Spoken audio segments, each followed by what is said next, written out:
Hello and welcome to Liam's Lyceum. I'm your host, Liam, aka Himbar, and today I have finally my top 10 reads for the year.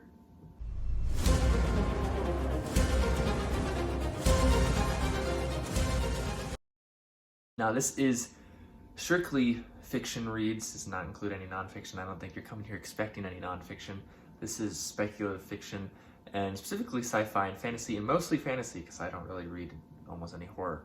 This is a list that was really hard to break down, so I'm going to have a ton of honorable mentions here later in the video, but I read a lot of good books this year. I read over 70 books, which is my most productive year ever, and I'm also going to include some series in this because I can't, if I read, the first book in the series and it made it one of my favorite books of the year, I can't exclude the second book, for example, if I read it, so I'm going to at least mention that. I'm going to mention whatever I read for those series and why they're my favorite books. So it's kind of my favorite series of the year, but it's fine. It's my 10 favorite books of the year, whatever, 2021. So coming in at number 10, we have The Curse of Chalion by Lois McMaster Bujold.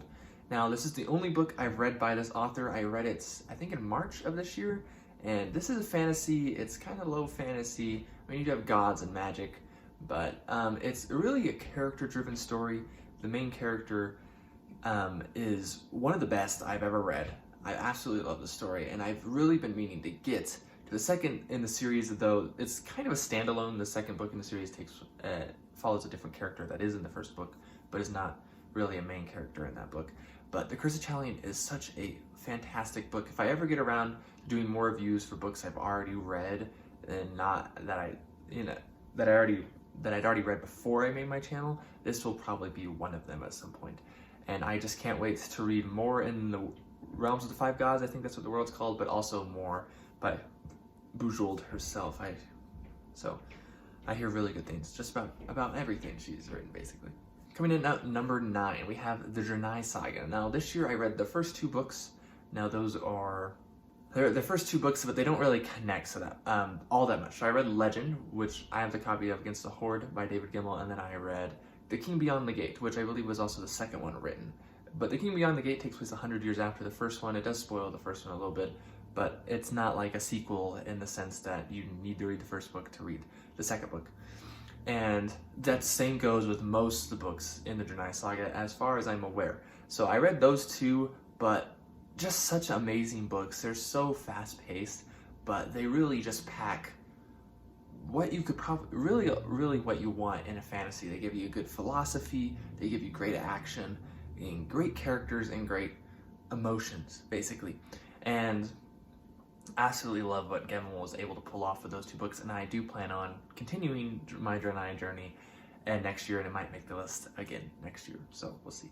For number 8, we have the Twilight War Trilogy by Paulus Kemp. Now, this does have an accompanying anthology that has one story by Kemp in it called Realms of War, and that anthology has my favorite short story ever written, and it is not the one by Kemp, it's Black Arrow by Bruce R. Cordell.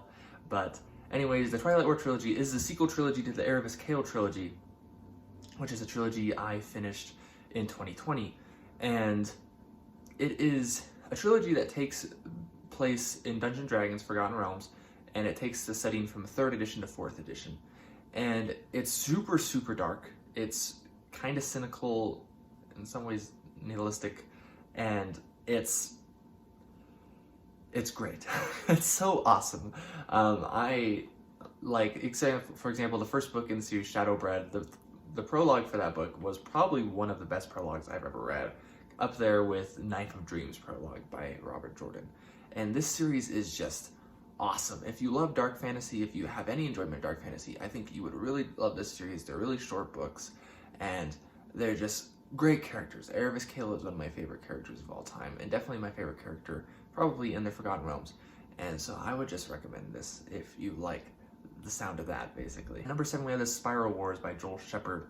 Now, this year I read books 4, 5, and 6. I still have 7 to read, but anyways, book 4 in this series was probably the best one in the entire series, and 5 and 6 are pretty darn amazing too, as hence my ranking on this list.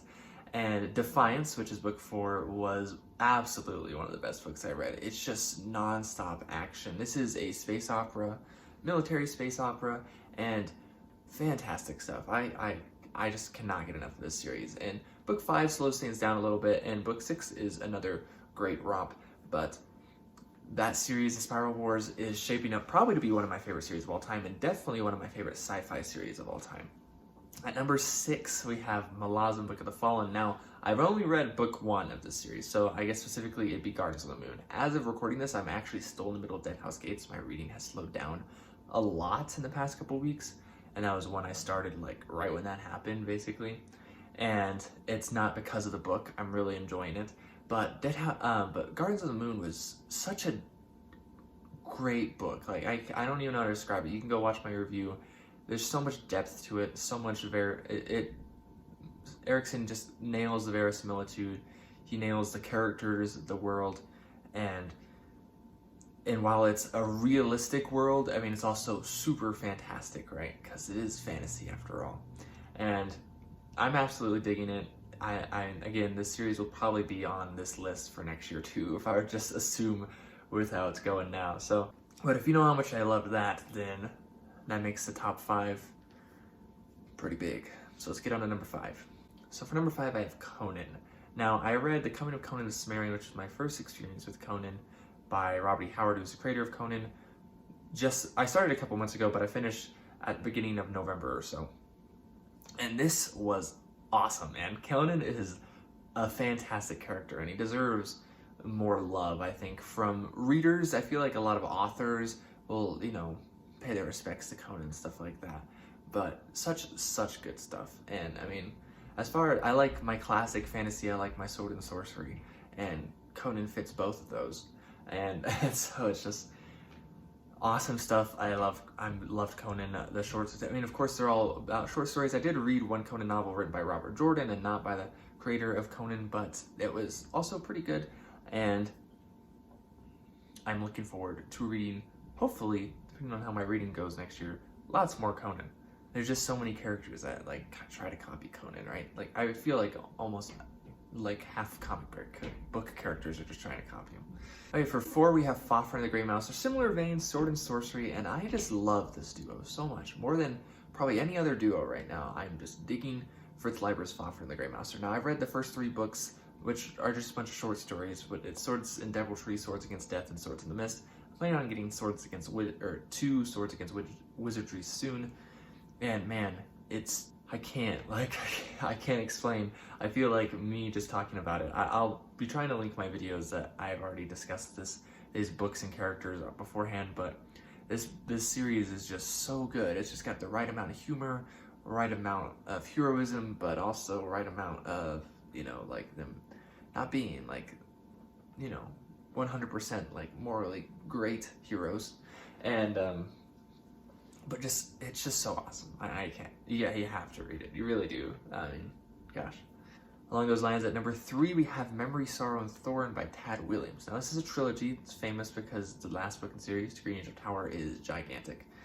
And I read this early this year, and I loved it so much. I've been really, really hoping to get to the next series, The Last King of Osten-Ard, soon, but I think I might wait until the final book is out. I did read The Heart of What Was Lost, which is kind of the book that connects them, and man, this series is like, it's the sense of familiarity, but more dark in like a modern sense in some ways, but also like the perfect mix of classic. It's like if you mix George R.R. Martin and Tolkien, and I mean, that's essentially exactly what it is. In fact, the series was a big influence on A Song of Ice and Fire anyways. But besides that, I mean, Williams' prose is phenomenal, and his world building is, wow, you've probably seen the likes of it before. It's nothing brand new.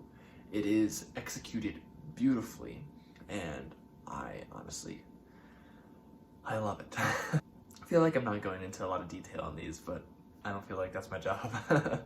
Anyways, for number 2, I have Sun Eater series by Christopher Rocchio. As of recording this, I've read the first 2 books, Empire of Silence and Howling Dark, and also The Lesser Devil, which is a novella.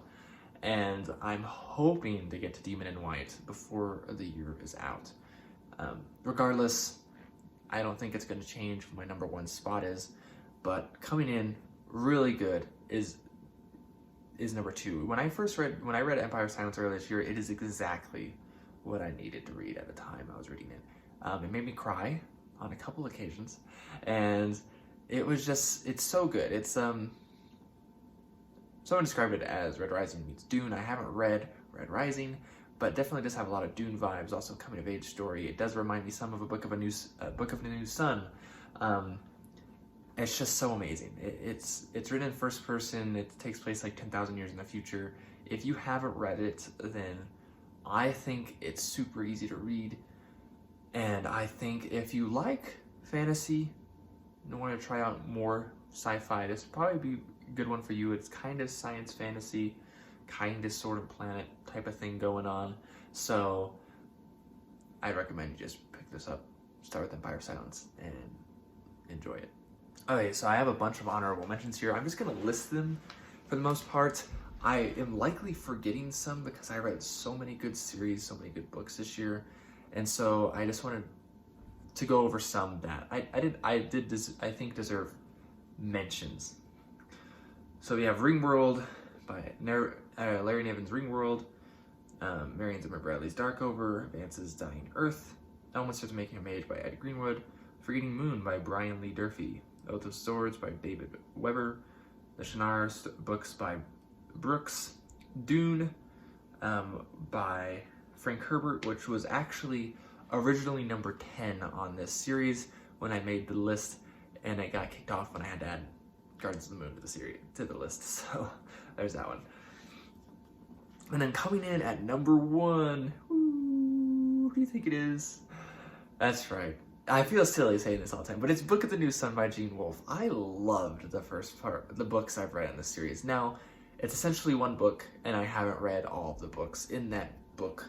I've read the first 2 parts, which is The Shadow's Torturer and The Claw of the Conciliator, and again, I'm planning to read The Sword of the Lictor this month as part 3 of 4, and I don't think I've been able to talk about a book so much as that since like I first read like Stormlight Archive, and Malazan is really close as far as that goes, but as it goes, it's Book of the New Sun. If you like literature, and if you like genre fiction, like book craft, if you like whatever, I think you'll enjoy Book of the New Sun if you can put the effort into it. It's a little, I don't know, it's Wolfian writing, so you'll have to read it and figure out what I mean, but you definitely have to put some thought into it, because if you're not putting any thought into it, I don't think it's a story you'd really be enjoying all that much.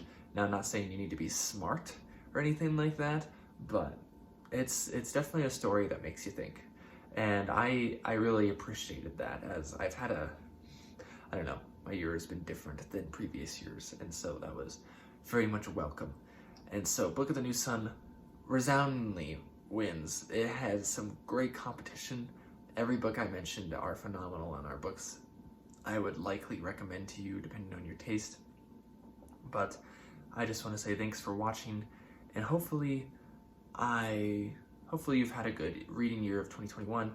Even if you've only read a couple books, hopefully they were good books and worth your while. And I would congratulate you on reading those, because honestly, reading is not done as much as I feel like it should be.